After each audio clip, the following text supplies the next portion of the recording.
you've had a wonderful time at home getting to know your new baby, but now it's time to go back to work. You're feeling a range of emotions: anxiety over returning to an inbox full of emails, mom guilt over leaving your baby at daycare for the first time, but also simultaneously looking forward to feeling more like your old self. We're breaking down all of these emotions and more today to hopefully give you some peace of mind as you prepare for the transition. Plus, what rights you have as a new parent re-entering the workplace. This is Newbies. He's gorgeous. It's a girl. Surprise! The whole family's here. So when are you having the next one? It's just poop. Ready for another? Wow, you look really tired. Ready to go back to work? Yellow poop? Seriously? Did you sterilize this? Sex? Now? You've got to be joking. You should sleep when the baby sleeps. She doesn't look anything like you. I thought you already had your baby. I did. Babies don't come with instructions, so there's Newbies, helping new moms and new babies through the first year. Welcome to Newbies. Newbies is your online, on-the-go support group guiding new mothers through their baby's first year. I'm Natalie Gross, mom to a 3-year-old boy and a girl on the way. We've got a great show for you today, talking about what to expect when you return to work after maternity leave. Now, if you haven't already, be sure to visit our website at newmommymedia.com and subscribe to our weekly newsletter, which keeps you updated on all the episodes we release each week. Another great way to stay updated is to hit that subscribe button in your podcast app. And if you're looking for a way to get even more involved with our show, then check out our membership club. It's called Mighty Moms. That's where we chat more about the topics discussed here on our show. And it's also an easy way to learn about our recordings so you can join us live. Now let's meet the mamas joining our conversation today. Moms, tell us your name, location, and a little bit about your family and experience with today's topic. Lisa, do you want to kick us off? Sure, absolutely. This is really fantastic to be here, Natalie. This is a great group you've put together, and I've loved all of the past podcasts. So I feel like more than a pro than I actually am speaking to you. But my name is Lisa Myers. I am a mother of 2 kids. My daughter is 7. My son is 3. I was breastfeeding through the pandemic, so that little stinker got more breastfeeding than I would have been up for otherwise. But I'm like, who stops breastfeeding in the middle of a pandemic? So that guy really, really won out. But I am an attorney. I live in Seattle, Washington, but I'm also the managing partner for my firm's Vancouver, Canada office. So I've always done a lot of travel. And I would say that my experience with breastfeeding and returning to work with my daughter, I have a ton of mom guilt, which I think is a pretty common thing, which I'm always actively trying to get over. But I failed to breastfeed with my daughter in that I supplemented a ton pretty much from day one for a million reasons. And then only made it to 6 months when I took my first big work trip, and I came back and she was really having none of it. My boob did not move around the room the way a bottle does. And so she was done, and I was probably pretty much out. And so that's the way that went. But with my son, I was determined. And so we made it work. So I was in the office when I went back to work after having him after 3 months. And then the pandemic hit. And so we kept going. I stopped breastfeeding him at about 2. So yeah, that's my long story, but I think it's like a lot of winding journeys for many moms returning to work. I've had hits and misses for sure. Hi, everybody. I'm Jen Judson Vastola, and I have a 3-year-old and a 2-year-old. They're 17 months apart. I am a journalist. I cover the military at Defense News, and I'm also currently I'm the 115th president of the National Press Club this year. So took on an extra full-time job that isn't paid, but has been a great experience. And of course, my husband has been very supportive, taking care of our 2 toddlers during this time. I have 2 very different experiences going back to work with my boys. My oldest, I went back to work in an office the same day he had his first day at daycare. That was how I expected, but a huge handle, at least in terms of the pumping at work experience. I not only pumped in an office, but I pumped everywhere I was reporting. So that meant traveling. I've pumped in a Lithuanian military camp. I've pumped on the side of the road in a state park in Washington State, with a 4-star general waiting for me, all kinds of weird experiences there. So I'm a pumping pro in weird situations. But then I had a pandemic baby and I stayed home. So, like Lisa, I got to be able to breastfeed my baby and during breaks or while working throughout the pandemic. That was kind of a cool experience, but also a humongous handful. And I always felt like pumping kind of took me away from the work I needed to do throughout the day. So finding that balance was always tough. But I know we'll dive further into that soon. Thank you so much, Jen. Casey, what about you?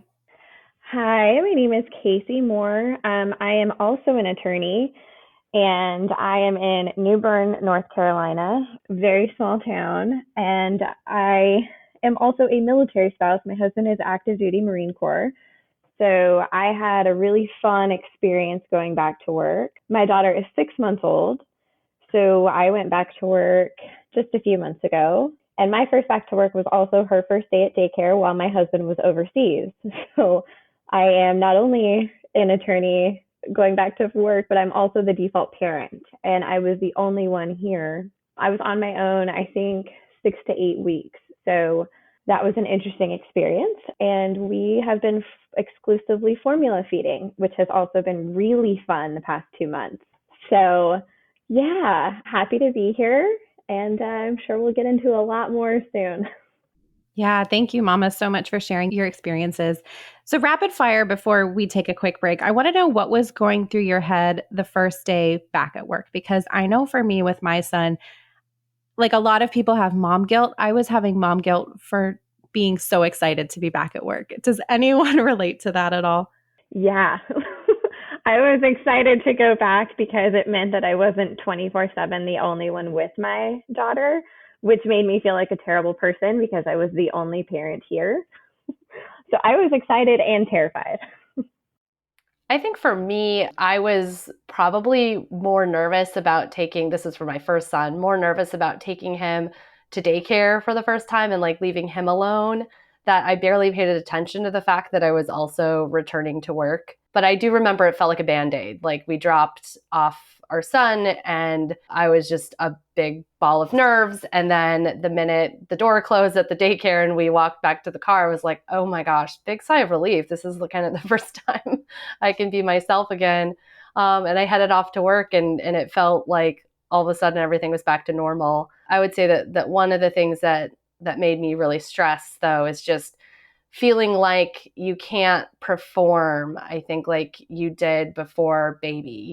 You feel like you have to live up to something more. Like everyone's watching you to make sure that you jump right back in and you give the same performance. And, for me, you produce the same amount of stories and break news and, have the same level of coverage that I had before.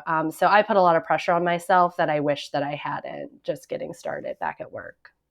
Absolutely. And then you just feel all eyes on you as you go to take a pumping break. And you're like, yeah, I have to do this 3-4 times a day. Sorry, everyone. Yeah, I remember that. This is Lisa real quick. So for me, I went back and I can actually relate to both Jen and Casey. I was excited to go back to work and, make sure I could still hang with all the boys. I'm in a group that's pretty much all men. I felt like I hadn't given it a ton of thought. I wasn't somebody that had a huge stash put together. I'd given myself permission to supplement if I needed to. I could pump just enough each day for the next day. And so when I would travel and I'd have to dump my milk out, that would mean we would have to supplement with formula. But I had given myself permission to do that. And I think that was a really big deal for me, being able to return and not feel like a failure if I needed to do that. But I remember going back and I felt so proud of myself that on top of everything else, I had all of my pump parts and I pumped and I even managed to extract milk. What a miracle. And it's all lined up on my desk. And I thought, I'm partway. Now what do? I didn't really introduce this aspect before, but I invented a breast milk chiller because I did not want to have another bag, another massive cooler. And so I was not having any of that. And my husband is also in the military. He just got back from deployment in Iraq. And I was like, no more bags, no more stress, no more stuff. And so I came up with the chiller because I could not have, a bunch of telltale bottles lined up on my desk every time these guys walked in, and they would look at me and look at my breasts and look at me and, wow, so you're actively lactating. You could see the thought like pass over their faces like as they would talk to me about a case. I'm like, why can't there be something slightly more subtle than what is going on here right now? So that was my experience. I was excited.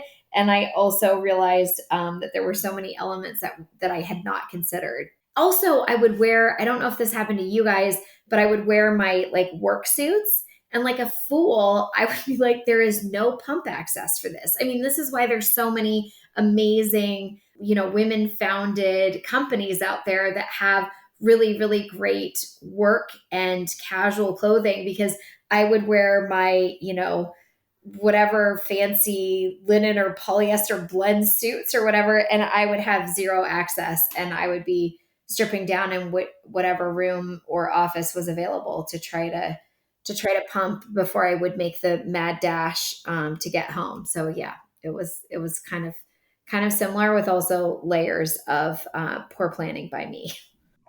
All right, we're going to definitely touch more on that.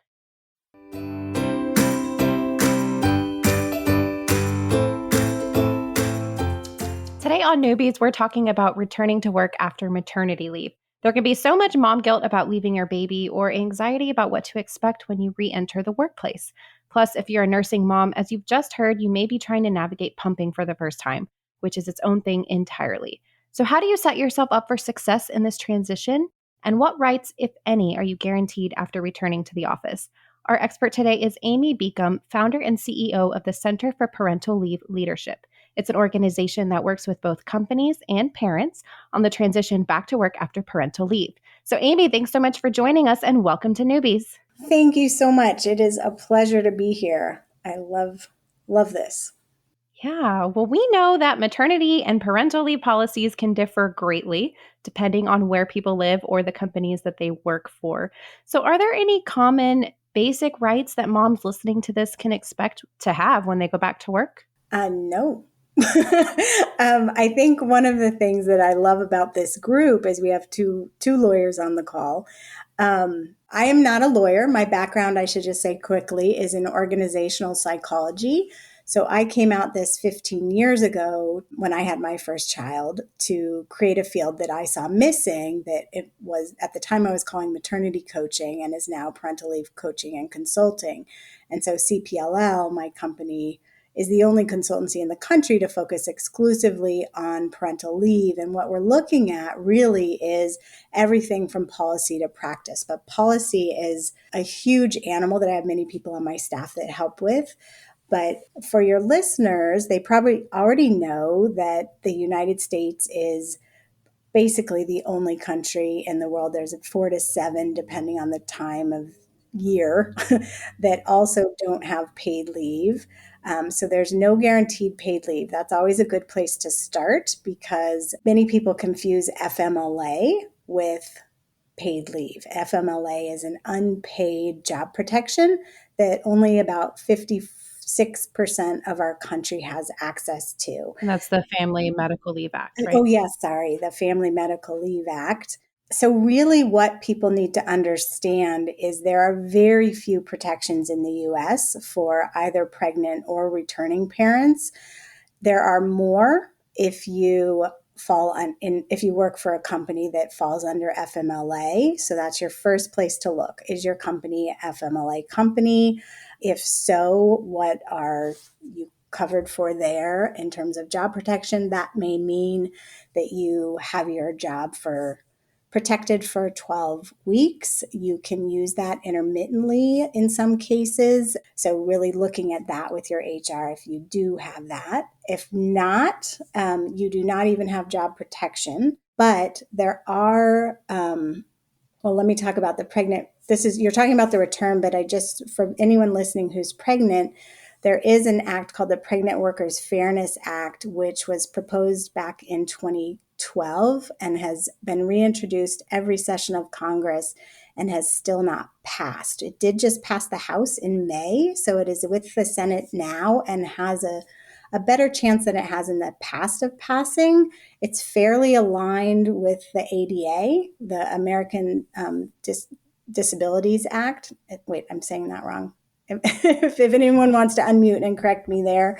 So when you return to office, the only rights you have would be some protection under Obamacare gives U.S. workers the right to take unpaid breaks at work to pump milk and requires some employers to find a clean private place that's not a bathroom for employees to pump milk.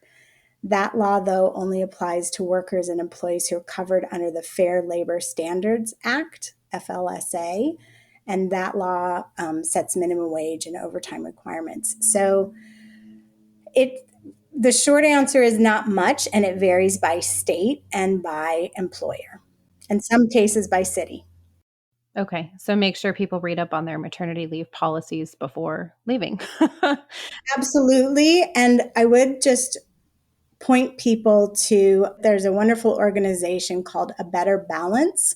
So it's abetterbalance.org. And if you go to betterbalance.org/know-your-rights, you can look by state and see which laws apply to you specifically for your state, because it is very different at the state level. Okay. And for anyone curious, that law was the Americans with Disabilities Act.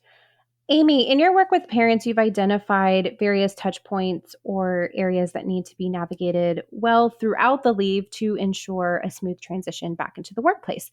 And I know from reading your story about your own return to work that a lot of this is very personal work to you. So can you talk about some of these touch points and how you coach parents along these lines? I think I want to bring it back to Jen and Casey and Lisa's stories. So a lot of what you grapple with on your return are things that you don't expect when you leave, right? And it's mostly because we don't have a process or a shared language around how leave, preparing for leave, during leave, and returning from leave happen in this country.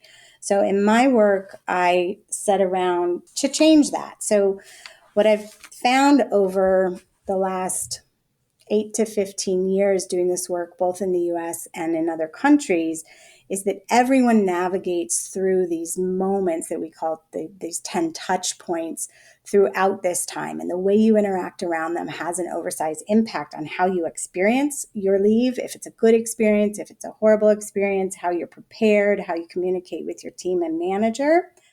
What those are, just so that it will make sense for the return, I'll just say real quickly what they are.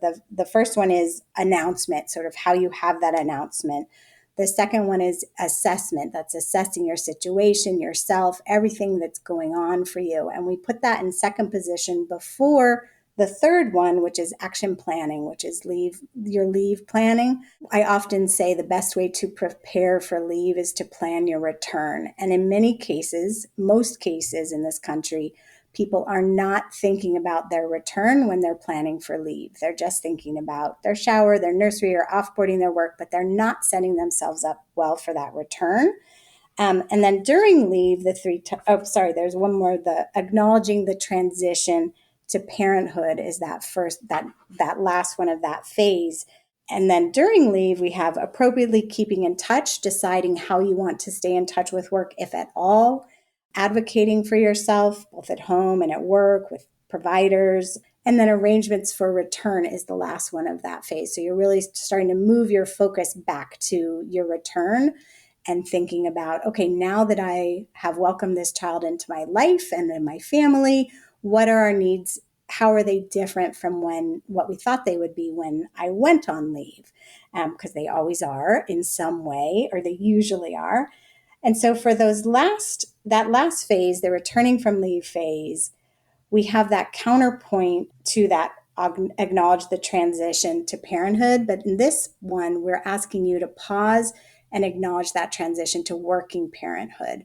What does this moment mean? I think Jen talked about being nervous about daycare on that first day back. And what does it mean when you're handing that child off? In her case, she's very excited because she got to go feel what it felt like to be normal again, is what you said, and that you can't perform without that. So for some people, it's really exciting. For others, it's not, but it's always a huge, huge part of the transition. And so putting in any dry runs, practicing, anything you can to think about there. And then the next one's adjustment. And that's really about thinking of this as a longer term adjustment and framing it that way so that you're not putting it all on your shoulders to jump right back in and be doing everything the exact same way that you did before you left. And then the last one is access to ongoing career development. And that is, as it sounds, just building in time and thought so that you build whatever you would like for your career going forward based on where you are now instead of where you might have been before that child joined your family. So it was a little long, but a speed round of what the touch points are. Thank you so much, Amy. Those are really great things to think about.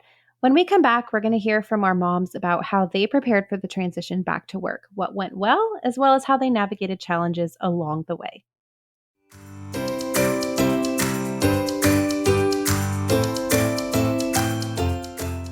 We are continuing our discussion with Amy Beacom of the Center for Parental Leave Leadership and our panel of moms today. So before the break, Amy was sharing how parents can prepare for a smooth transition back into their jobs. Moms, how did you mentally and physically prepare for the transition back to work? And is there anything you wish you would have known that you want to tell new moms listening to this podcast? What I would tell new moms is kind of a little bit more. Now, I know we're talking about preparing about going back to work, but I would go back to getting ready to leave and looking at policies. My firm was 6 male attorneys. I was the first attorney in that office in a decade. There was no policy on maternity leave. They had no idea what to do with me. I tried to sit down multiple times and talk to my boss, things like that. So my focus and my advice is kind of more, make sure you have a plan before you leave. Maybe have something in writing, which sounds like it would be common sense, but it wasn't in my situation. But preparing for going back to work was also up in the air for me because I didn't have a plan for when I was going on leave. And I was a first-year associate.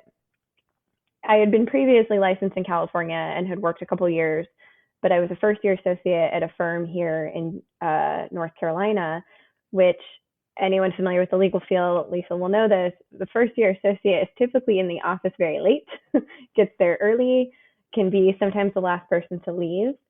So in my transition preparing to go back to work, it was a real struggle for me because my spouse was also not here and I had to pick up my daughter from daycare at a certain point, and I would sometimes be in court until 5, and I had a 45-minute drive and I had to get her before 6.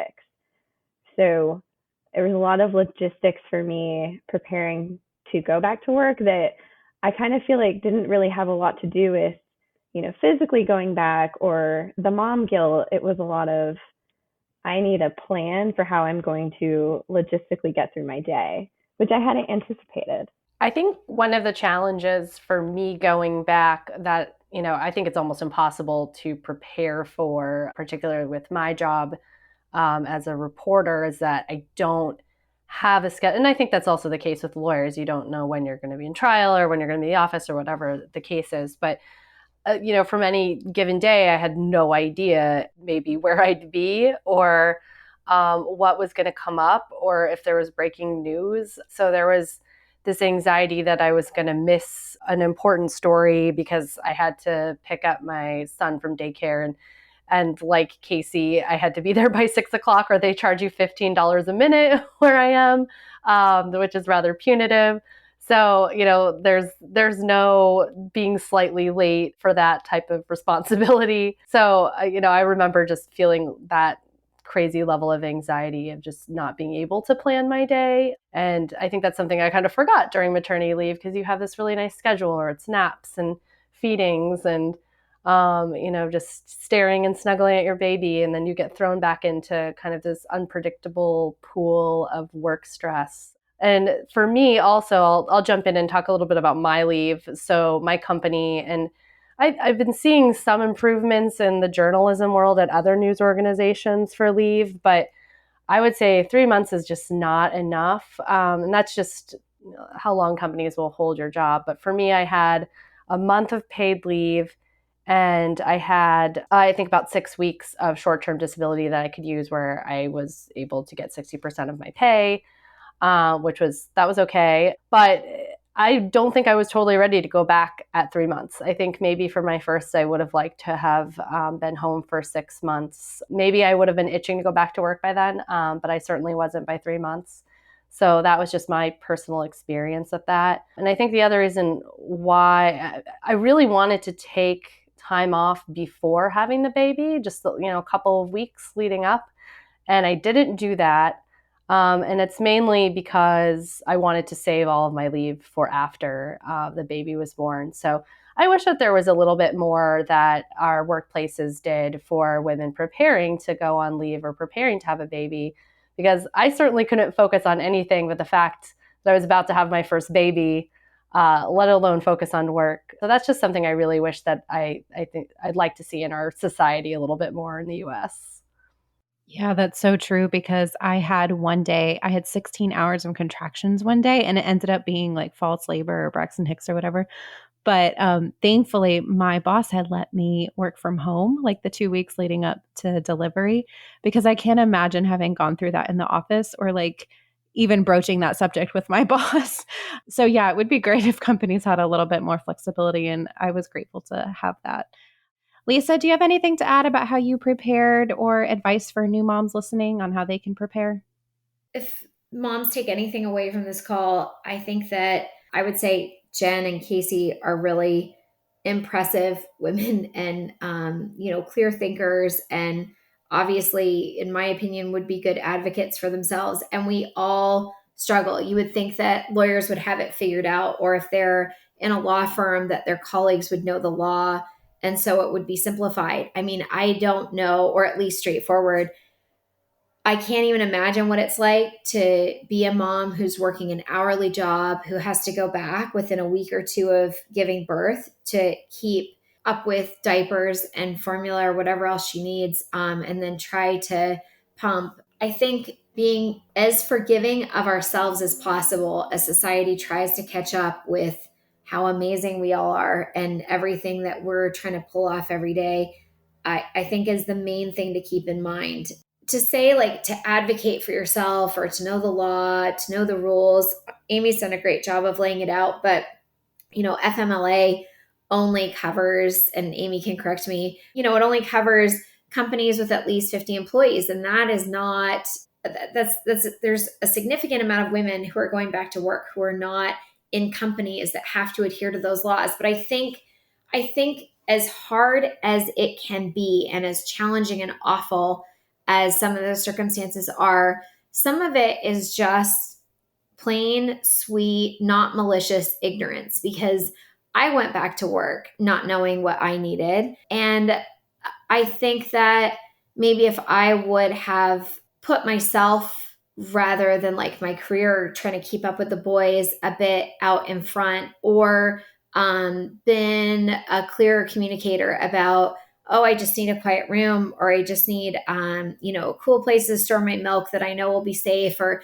I think that, there are probably a lot of very sympathetic and understanding bosses out there, whether they're women who had children 20 years ago, men who've never had children or who have 5 but never breastfed them, or even tried to get back to daycare on time, to Jen's point. I mean, so many of these guys are like, I don't understand. Like, we're all like sitting in this conference room. Like, why do you have to rush out? Or we're all going out for a beer. Like, what's your problem? Like, it's not that big of a deal. You just want to scream. Like, I don't know how much money you have, or clearly you've never had to pick up from daycare before, but this is really, really important in this precise minute. So for me, having spare pump parts at work, like something as simple as that, like the really cheap stuff, not a spare pump. I mean, if you have a good friend who can give you a pump, or if you have extra money rattling around, that's great. But even just pump parts, flanges, or even a hand pump, or like the hoses. I remember one day I let my daughter play with the hoses. Like, I was so exhausted. I came home, she was playing with the hoses, and I thought, oh, what the heck? And the next morning at work. I'm like, you are an idiot. Like, I know where those hoses are. They are in my living room behind the couch. Like, I know right where they are. And so I had to order them. And that day, I managed to get Amazon, like 2-hour delivery because I'm lucky enough to be in Seattle. And I had to have a minimum order of like $25 to get it delivered to my office. And so I ordered myself some like White Claw too, because I'm like, oh, I need all these things right now. So yeah, I would say that there are the laws, and then there is being forgiving of yourself and being understanding that no one has it figured out, not your boss, and probably not you going into it.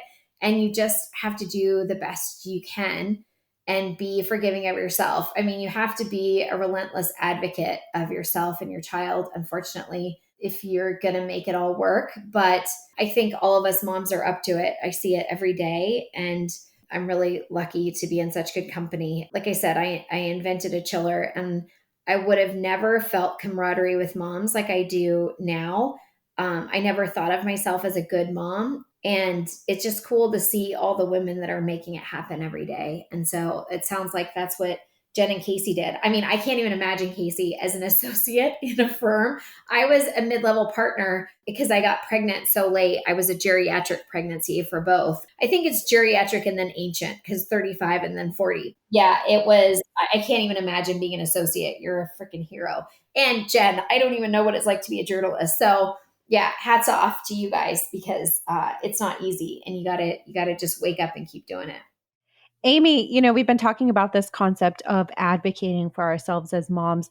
What tips would you have for new parents about knowing when and how to advocate for themselves in the workplace? I mean, say the employer is having them pump in a bathroom, for example. First, I just have to say that I was laughing loudly on mute as Lisa was talking. I was imagining geriatric White Claw drinking, like all of us want to be, right? And everything everyone said, I echo. I think the piece about advocating, that's why I have a whole touch point devoted to it. I wrote a book during the pandemic, which is the first book to have an evidence base for navigating this time frame, that I call the parental leave transition, that whole 3 phases I was talking about.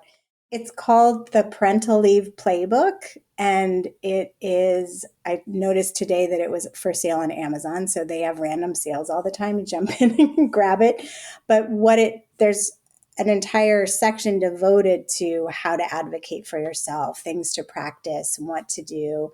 But the whole framing of it is to really empower the new parent to lead their leave in the absence of any normalized process in the US. I mean, we're just working in a horrible, horrible system and situation. And while we're working to fix the system, everyone needs to be able to get through it and survive it. So advocating for yourself is one of the main ways to do that. And I think in addition to what everyone said so far, approaching your advocacy efforts as a conversation rather than what we're so naturally inclined to do, which is more adversarial, like, I need this, you need to give it to me, this is my right.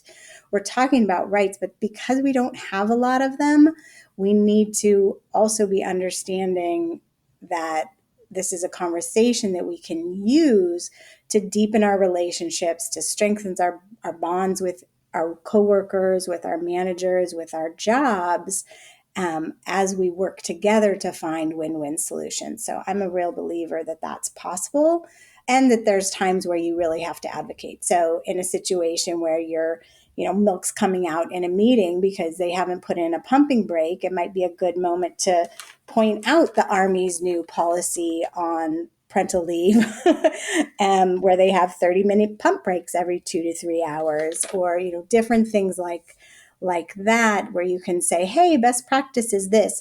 I don't want this to sound like a sales pitch, but really the best thing to do is to have managers trained within companies and have leadership coached around these things, because these are systemic issues that have really simple solutions. And right now we're in a situation where all of our new moms are having to reinvent this and fight for themselves at every turn. And as soon as we can shift that structure and that culture within the organization, so it just becomes the way that we do things well, they don't have to anymore, and they can spend time where it really actually matters. So I'd say that.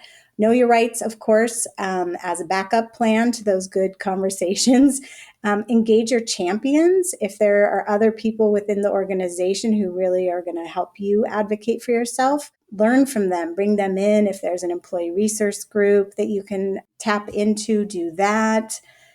Just know your policies, know where you can and cannot have a flexible work schedule. But even with that, don't assume. Don't assume that the other person is going to say no. They may not have done it, but I think it was Lisa who said this, these are not malicious people or situations usually. They're just ill-informed. So usually if someone goes up to their manager or HR or the team member and says, hey, you might not know this, but I, X, Y, and Z need to do this, then they're like, oh gosh, I really didn't know that. Let's change this so that you don't have to do it that crappy way anymore. But you're setting the tone and they're looking to you to lead it. Everyone in this country is terrified of saying the wrong thing, hurting someone's feelings, or worse, like setting off a pregnancy discrimination or a gender discrimination lawsuit. So they're going to be looking to you until we have some standardized ways of doing it in the US. Amy, what about moms dealing with severe anxiety or postpartum depression? Are there any specific resources that you would recommend for extra support as they head back to work? Yes, absolutely. Thank you for asking that. One of our partner organization is Postpartum Support International. They're an incredible free resource for moms around the world, but here in the US, they're strong in every state. We refer out to them often. We do, so they're postpartum.net, but they also have a warm line that I love. They call it a warm line. It's like a warm hug, not a hotline, but I have it handy, is 1-800-944-4773, and that's in English and Spanish. But a really exciting thing that just happened in the last couple of months is there is a new national maternal mental health hotline. It's the first time that we've had that in the United States, that is open 24 hours a day in Spanish and English. And that one is 1-833-9-HELP for the number 4 moms, 9-HELP for moms. So those are 2 resources. We also on our website have a free screening, so you can screen yourself regularly with all of our coaching work. We screen at every session and refer out. So we are doing the only workplace perinatal mental health screenings. It's a really important part of it. And I just want to add that because a lot of people just think of postpartum depression, what we're really talking about are mood and anxiety disorders that can happen over those full 3 phases when you're pregnant or expecting, during, and returning. In fact, the hardest time for folks is often 7 months after they've given birth. So it can really go later. And then it's 1 in 5 new moms and 1 in 10 new dads. So don't think this is just a biological thing that only happens to birthing parents. It is not. So that's a really important one to consider, those dads too, and that full time frame. Thank you so much, Amy, for that information. Does anyone have anything else that you want to add before we wrap up? Amy, what you're saying about being your own advocate, I definitely wish I had done more of that, returning to work in either scenario, the pandemic or the before times. Some of the things that kind of came to mind is I had to experience not just my office's mother's nursing room and what that looked like, but navigate other pumping rooms at the Pentagon and on Capitol Hill. And Capitol Hill, for instance, you need to fill out a form in their medical office, and then they give you passcodes and a map of where all these rooms supposedly are. And just navigating that was like a horrible labyrinth and really overwhelming. And I ended up pumping in bathrooms as a result of that. I wish that I'd advocated a little bit more on the Hill to make that easier. And I'm sure a lot of other moms would have appreciated that as well. And in the Pentagon, we still don't have cell phone service or Wi-Fi. in places like those pumping rooms. And so you're just kind of sitting in the dark, unable to work, or I mean, I guess you can scan your phone for photos of your babies, but that's really all you can do. So that makes it very hard to plan around pumping sessions. So all these little things are coming to mind as you talk about that, and I'm sure will come to mind as moms come back to work. So thank you for sharing that. It's such a huge one. We could talk really all day about it. Every single person has some.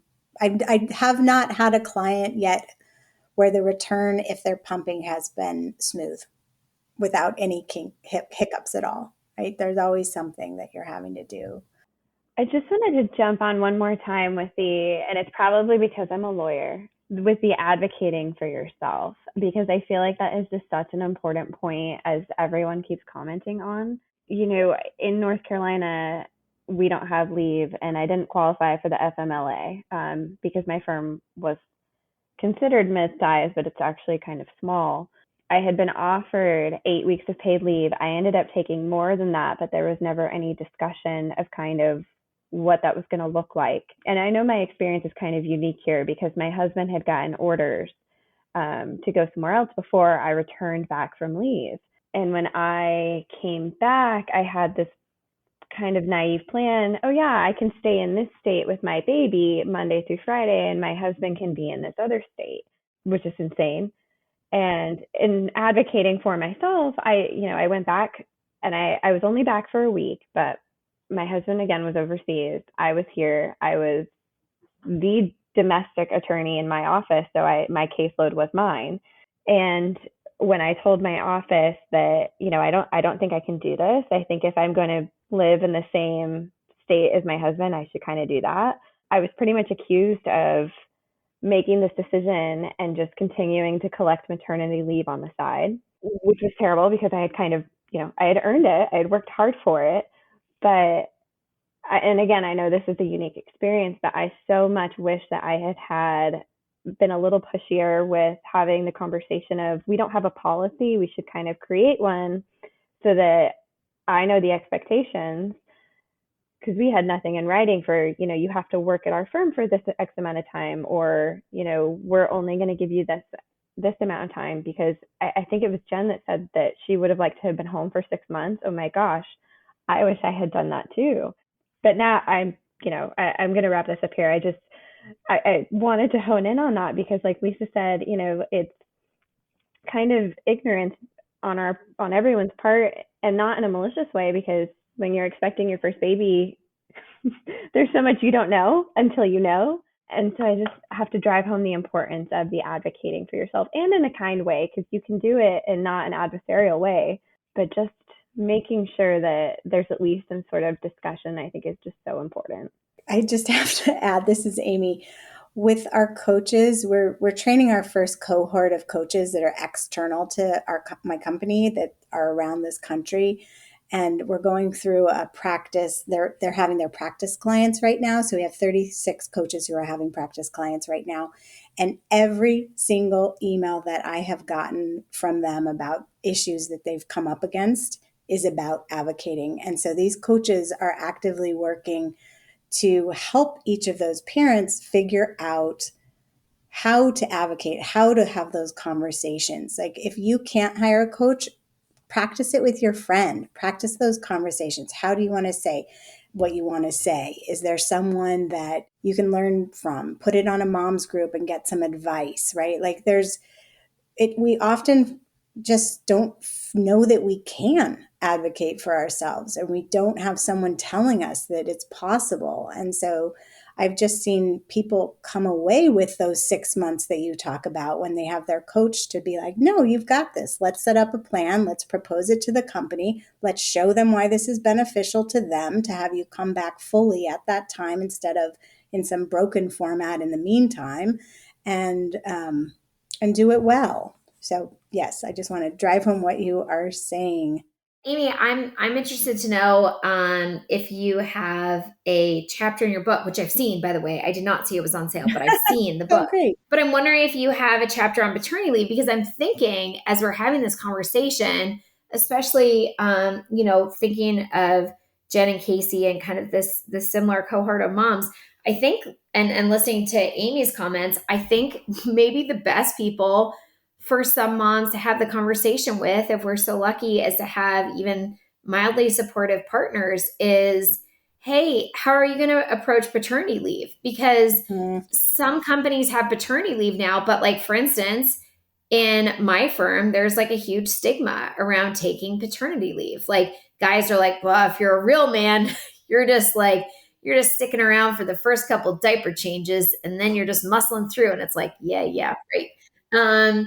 But I'm thinking that would be a really great place to start is, hey, how are you going to approach your leave? I'm thinking about how I'm going to approach my leave. And we both have, careers or work that's important for the family. Like, how are we going to go about this? And how do we advocate for ourselves and communicate the importance of this? But yet, our company is still a priority, and our work is still hugely important. I think that that's an interesting place to start, because for me, as I've thought about it, until the guys start really taking leave, I think it won't really change for the women, which is a shame. I think that that's just one of the fundamental aspects of society, whether it's global or this particular continent, I don't know. But to me, it feels like maybe it's, for a partnership, whether it's, a same-sex couple or, like some old regular run-of-the-mill hetero couple, like my husband and I, like talking about prioritizing it both. I love Ruth Bader Ginsburg talking about how the school would call her. I mean, her documentary is so incredible. And the school would always call her. And she would answer the phone and she would say, no, you have my husband's number and it's his turn. Like, I mean, they weren't separated. They were both parenting, but she's like, you don't call me every time because I'm the mom. Like, you have both of our phone numbers. They should be listed equally. I don't get called every single darn time. Like, call him. He can also answer this question about my son's bloody nose after he fell down at the playground. So, Amy, I'd love to hear your thoughts on whether or not you have a chapter on that. The whole book talks about it. The short answer is the whole book talks about it. You are absolutely spot on. I remember I said that I started this as maternity leave.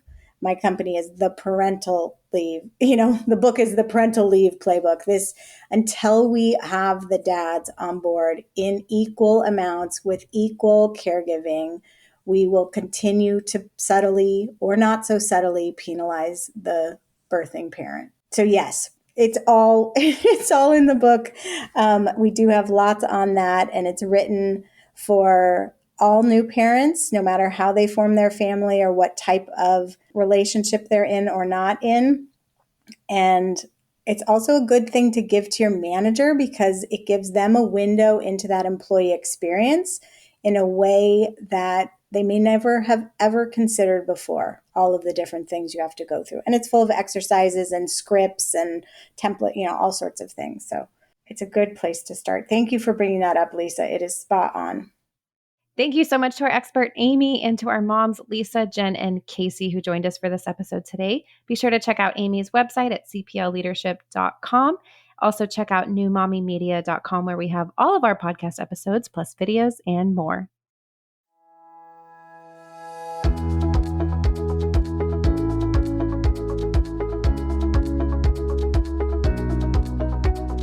That wraps up our show for today. We appreciate you listening to Newbies.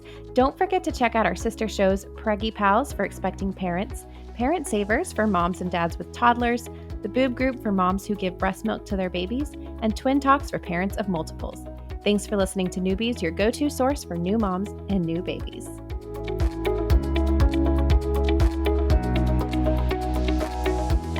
This has been a New Mommy Media production. The information and material contained in this episode are presented for educational purposes only. Statements and opinions expressed in this episode are not necessarily those of New Mommy Media and should not be considered facts. While such information and materials are believed to be accurate, it is not intended to replace or substitute for professional medical advice or care, and should not be used for diagnosing or treating healthcare problem or disease or prescribing any medication. If you have questions or concerns regarding your physical or mental health or the health of your baby, please seek assistance from a qualified healthcare provider.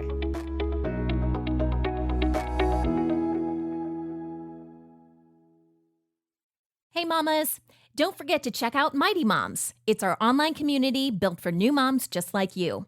Not only can you connect with other moms, but you can also join us backstage for special mom-only online events. And you'll also be notified when we're recording so you can join us as a special guest. Visit our website, newmommymedia.com, and click on the Mighty Moms banner. It's free. That's newmommymedia.com. See you there.